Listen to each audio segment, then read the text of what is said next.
We are back. Today, I mean, like, this is gonna be a different type of video.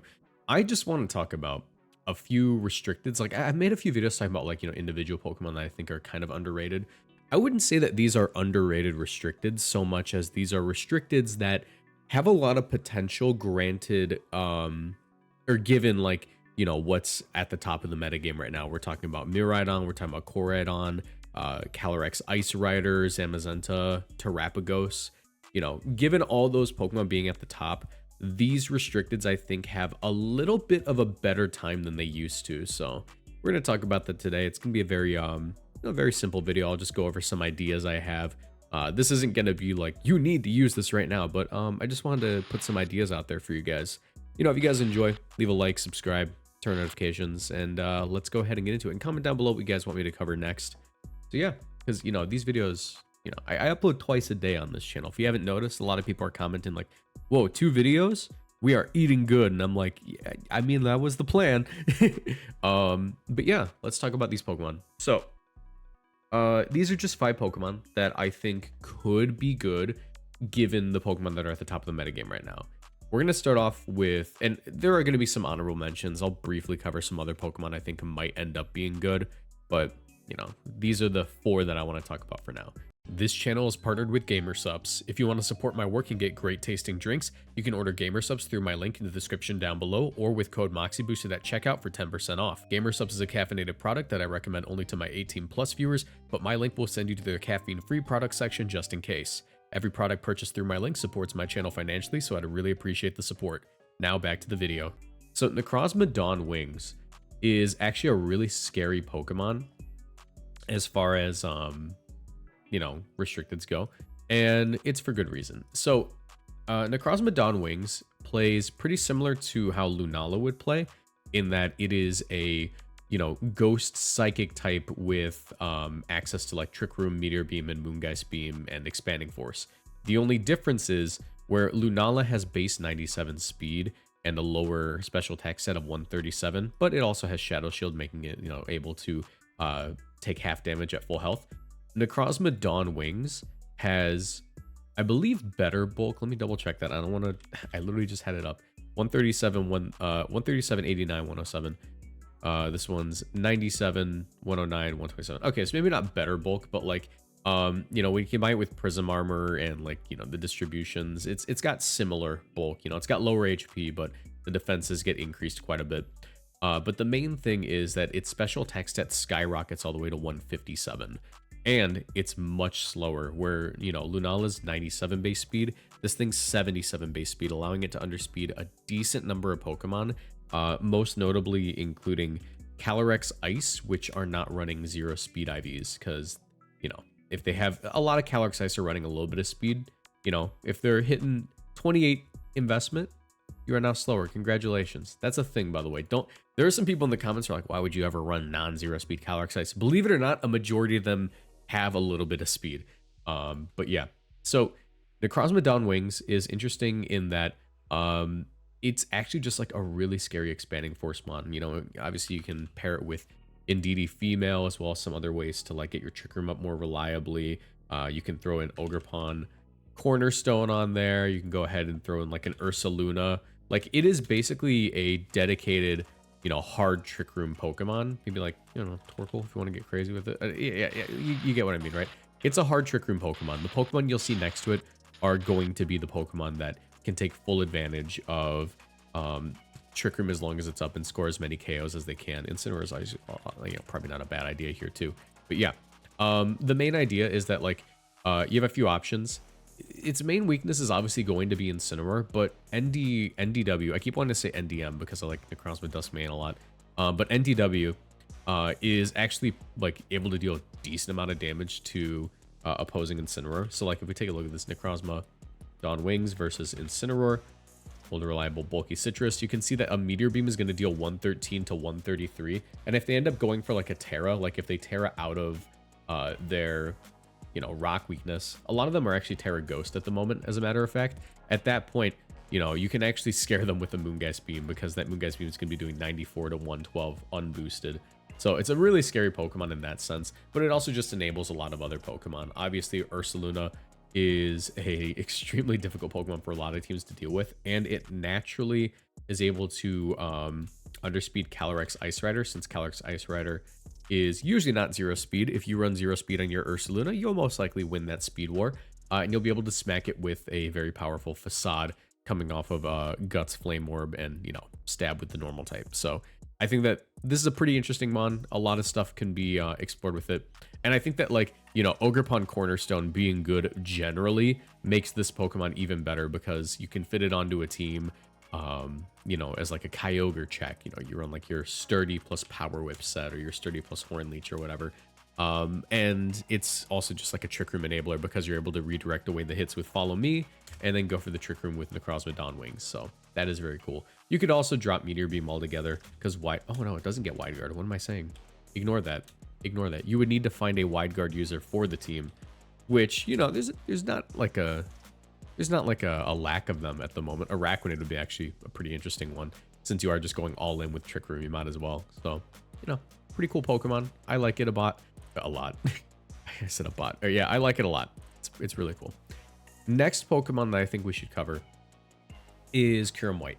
So Kyurem White, I think, is really funny, because on paper it is an extremely scary Pokemon with a very high skill ceiling, but it seems as though the people running it are not like using it to its full potential. Like, it seems like every Kyurem White team looks the same, right? So let's see, like, if you build like a Kyurem White team, like, most of the time it's going to be Kyurem White, you know, it's going to be either Choice Specs or Assault Vest, or sometimes Life Orb. You're going to see an Alolan Ninetales and just other good stuff. Like, you might see, like, you know, Incineroar, Urshifu Rapid Strike, Rillaboom, and I don't know, some sixth guy. It could be whatever. Let's go with another physical attacker. Why not? Okay. No, but yeah, it seems like it's usually just good stuffs plus Kyurem White, Alolan Ninetales. And while I don't think that's like the worst option, I think the main issue with Kyurem White at the moment is that it's extremely difficult to have weather dominance, because, you know, Kyogre's everywhere, Koraidon's everywhere. You're fighting a weather war, and your weather setter isn't ear restricted, and that can be very difficult. So I think that this is actually a really simple issue to solve, and I don't know why it hasn't been done yet. But I mean, like, you already want speed control.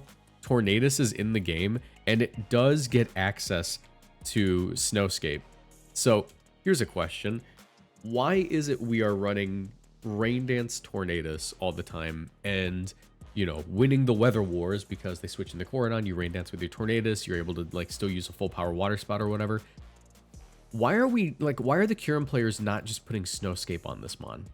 Like, you can win the weather war, you can call the Kyogre coming in and you just Snowscape on them and go for, like, full power Blizzard. And that Blizzard, don't get me wrong, like, you know, Kyogre is a really good special defense stat, but Kyurem White has a really good special attack stat. So, like, if you were to use a Kyurem White Blizzard into a Kyogre, it would eat it fairly well, right? But, like, it's still doing, look at it's still doing 30%. 30% to Kyogre.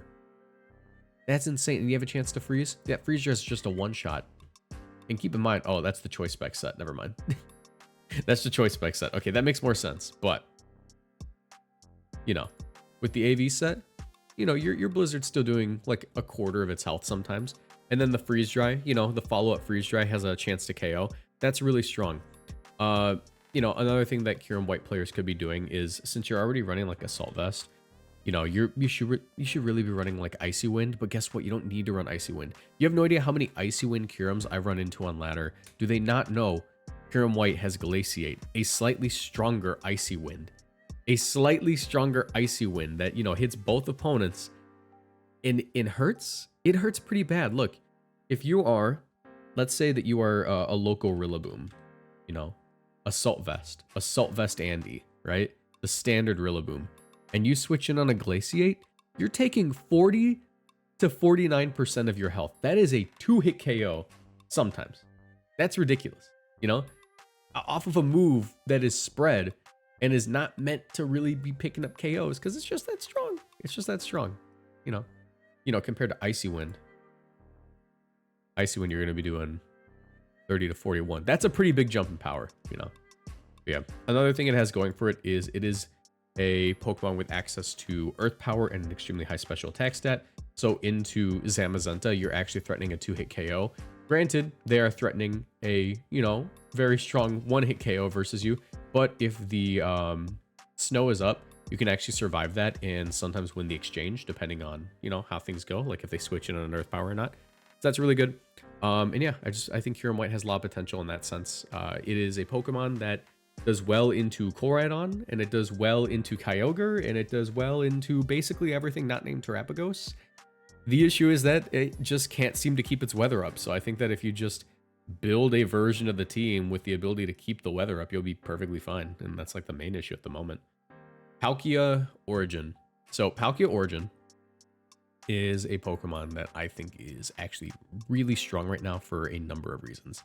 And some of you guys will think I am insane for thinking that, but I think that it has a lot of potential. So Palkia Origin, that's telepathy. If you want to take advantage of telepathy, that's cool. But Lustrous Globe gives you a 20% boost to your water and dragon type moves just right off rip. This means that, you know, when you're clicking Spatial Rend, it's not 100 base power, it's 120. And when you're clicking Hydro Pump, it's not 110, it's like 125 or something. I don't know. I don't want to have to do the math. But point is, it has some pretty strong moves. And it has a really high special attack stat of 150 and a speed stat of 120 and really good bulk. 90, 100, 120 is nothing to scoff at. With Terra, you can get rid of like your fairy weakness, which obviously, you know, you have to be a little bit scared of Flutter Mane. But the main thing that I think this thing has going for it, and you might think it's kind of crazy, is I have been testing. Some people have sent me teams like this, and I have built teams like this. I've been testing Dragon Cheer on this guy, and it can get a little bit ridiculous. You need to put like a Snarl, Tailwind, Dragon Cheer, Iron Jugulus next to it. The last move can be whatever you want. Hurricane, Rain Dance, Tailwind, or not Tailwind, Hurricane, Rain Dance, Dark Pulse, whatever. I think Snarl's mandatory though. But Dragon Cheer, if the ally is Dragon type, that's +2 crit chance. Palkia, Dragon type, +2 crit chance. Spatial Rend, high crit ratio. Your Spatial Rends will always start critting, and at that point, it is a ridiculous amount of damage that you do. So if we take a look at Palkia, right? Take a look at this Palkia. We're running the crit set. Let's say you're facing down a Zamazenta. You have Earth Power. You have a 50% chance to just crit that Earth Power now, right? 61 to 72. And because Palkia is so fast, a majority of the time, you will be outrunning Zamazenta, meaning that you eat the body press, and then you go for the next one, and the next Earth Power KOs. That's really cool. And also, let's say they switch in on a Spatial Rend.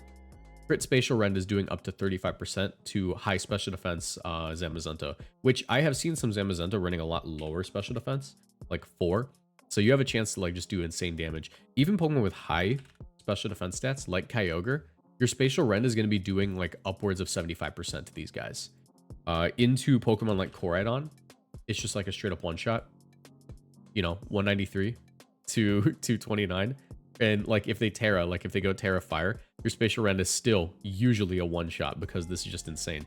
Keep in mind, this is all coming off of Timid nature, and the reason I recommend Timid for Palkia Origin is because Ogerpon Cornerstone is everywhere at the moment, and also just other Ogerpon. You want to make sure that you're just outspeeding them.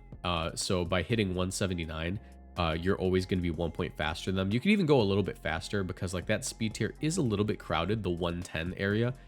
You know, you see Pokemon like the Genies over there. You see, you know, Ogerpon, you see Mousehold.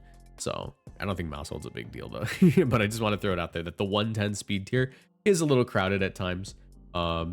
So, you know, keep an eye on that. But yeah, no, Palkia Origin, very strong. Other thing it does well into, if you're facing against a Calyrex Ice, I believe it is just a 2-shot, even though Calyrex Ice is a ridiculous Pokemon. Spatial Rend is 2 at KO. You could also go for Flamethrower over Earth Power. That's an issue, or that's an option. I go for Earth Power because a lot of Zamazenta teams have like Pelipper on them, so Flamethrower isn't actually that strong into it. So if you go for Flamethrower, you know, and you crit it, 65 to 78, and keep in mind, like, even though it's not a guaranteed crit, Earth Power and Flamethrower are a 50% chance to crit. Hydro Pump is also a 50% chance to crit, which that would also do a pretty ridiculous amount of damage, you know, 48 to 57. So it's even stronger than these guys, you know, pre-crit, and then you crit, and then it's, you know, 72 to 85. Wait, hold on. Okay, yeah, I was gonna say, like, that doesn't make any sense. Why is Flamethrower not stronger? Yeah, so Hydro Pump is technically your strongest crit move, but for consistency, you want Flamethrower. But Spatial Rend is also pretty strong. I don't know. You know, now that I think about it, no, I'm stupid. Spatial Rend is always the correct play. Because Crit Flamethrower is doing 78%. Spatial Rend's doing the same. I'm stupid, man. Forgot about Stab. I can't do math. But point is, this Pokemon's really cool. Has a lot of speed control options. I actually have recently dropped Hydro Pump entirely for Thunder Wave. And you might think that's kind of crazy, but Thunder Wave actually goes kind of crazy. And the main reason is because not only is it like a cheese move that, like, you know, you might just win because they're paralyzed, but into Tornadus plus Kyogre leads, you can actually just put Protect on this guy as like your final move, and you can lead off with Protect plus Thunder Wave against the Kyogre, because what they want to do is just one-shot the Iron Jugulis. They're willing to go for Tailwind Water Spout immediately. You know, you lose your Jugulis, you lose the game. But by going for the Thunder Wave first, the next turn your Iron Jugulis will always outspeed, and you can go for Dragon Cheer and go for that Spatial Rend in the Kyogre. So that is really, really cool. Yeah. And the last Pokemon that I want to cover today is Ho-Oh. Ho-Oh is actually pretty underexplored as far as this format goes, and I can understand why. It seems like a risk. You know, it is a fire flying type restricted, but it has a lot going for it. Regenerator, you know, every time you switch out, you get 30% of your HP back. That's really cool. Or 33%. It's even better. But it also has a really high special defense stat and really good bulk. 106, 90, 154. That's insane. And it has access to Sacred Fire. The main thing that Ho-Oh has going for it is a positive matchup into these restricteds. Like, if you're playing the game, you know, there's a good chance you're going to face Zamazenta. Zamazenta, completely walled by Ho-Oh, loses and gets burned, usually. You know, it just does not win. Calyrex Ice, 50% chance it just gets burned and then ends up getting walled. That's really cool. Other Pokemon, Calyrex Shadow doesn't like Ho-Oh because, you know, even like if it's running specs, Ho-Oh has 106 HP, 154 Spit F. It's not hitting it that hard. Koraidon hates Ho-Oh because it resists Collision Course and it resists Flare Blitz. So now you can just hit it with the Sacred Fire, and if they're, you know, not Terra Fire yet, you have a chance to burn. That's really cool. And yeah, like I think the only Pokemon that it doesn't beat is like Terrapagos, and even then that's like debatable. Like, you know, you have a high special defense stat. If you get a burn on it, you neutralize the leftovers, and at that point Ho-Oh can probably beat it slowly with Sacred Fire. Of course, you'd probably want to run like Roost over Tailwind at that point, but it is a really cool Pokemon. I'm not sure exactly how I would end up running it, but I think that like Terra Dragon is probably the correct choice as far as Terras go for it. And the main reason for that is Miraidon is like everywhere. Miraidon is literally everywhere at the moment on the ladder and in tournament. So by running the Dragon Terra, you're actually solving two issues. Even though you will get hit super effective by Draco Meteor, you're not going to get hit super effective by Electro Drift or Discharge or Volt Switch, so you can resist that for a turn, and that's very, very useful. We can actually run the calc on that real quick. So this Ho-Oh, Clear Amulet, Tailwind versus a Miraidon, Modest Choice Specs, Terra Electric, and you go for the Terra Dragon. You can see the Electro Drift is doing less than 50%, which is really nice. You'll be able to smack it back with the Sacred Fire, and that's like doing 30%. But if they do Terra, you know, Electro Drift is doing 53 to 63, but now you're doing 50 to 59. So that is really nice. And yeah, it's kind of cool into that. You know, you want to make sure you can resist that, but it also is allowing you to resist water type moves like, you know, Weather Ball from Pelipper or Surging Strikes from Urshifu Rapid Strike. But yeah, that's just an idea I wanted to throw out there. Some other like restricteds I think could be decent at the moment, but I don't want to throw my weight behind. Zacian has potential. It just seems like it's fallen so hard. Like, Incineroar is at an all-time high usage, so it's probably not the right time. Reshiram, maybe it does pretty well and do a couple of things. And I guess the last one, we could say Groudon has potential. It's been slowly but surely recovering from fraud allegations, but he's still kind of in the trenches. I would not want to roll up to a tournament and have to click Precipice Blades. That's just me, though. That's just me. And yeah, Eternatus, you know, it's just Choice Specs Mon, Powered Mon. But those are my thoughts. Let me know what you guys think in the comment section down below. If you guys enjoyed, you know, leave a like, subscribe, turn notifications, and yeah, let me know what you guys want me to talk about next, and I'll see you in the next video. Bye.